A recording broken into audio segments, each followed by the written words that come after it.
আজকে 8ই March women's day. আমরা সবাই জানি ওমেন্স ডেতে কি করা উচিত মানুষের। শুধু কি এক্সপেন্সিভ গিফটস নিজের নেওয়া উচিত, নাকি অন্য কেউ গিফট দেওয়া উচিত, এটাও একটা প্রশ্ন। ওমেনরা কি এতটাই অবলা? যেমন ভালোবাসে তেমন রুখেও দাঁড়াতে পারে। ওমেনরা কখনো অবলা নয়। তাদেরকে আলাদা করে ওমেন্স ডে কেন সেলিব্রেট করতে হবে? যখন সারা বছর আপনার প্রিয় মানুষ আপনাকে ওমেন্স ডে ফিল করাবে, তখন আপনার ওই একটা দিনকে মনে হবে না যে ওমেন্স ডে সেলিব্রেট করি।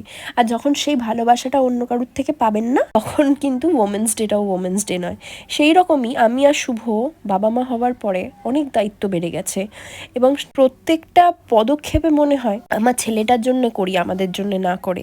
তো সেই রকমই শিবাংশকে নিয়ে গেছিলাম, আগের দিন অর্ডার দিয়ে এসেছিলাম একটা, আজকে নিতে গেছিলাম ওমেন্স ডেতে। তারপরে দিনটা কিছুটা নিজেদের মতো সেলিব্রেট করি। তারপরে দেখলাম শুভ আমার আর মাম্মা ভিডিও করে এরমভাবে ওমেন্স ডেতে পোস্ট করেছে। ব্যাপারটা খুব ভালো লাগলো, যখন নিজের প্রিয় মানুষ এরমভাবে উইশ করে, ঠিক আছে, সেটা অন্যরকম একটা অনুভূতি বলতে পারো। আর যেহেতু শিবাংশের কথা বলছিলাম, দায়িত্বর কথা, শুধু দায়িত্ব নয়, এটাকে ভালোবাসাও বলা যায়।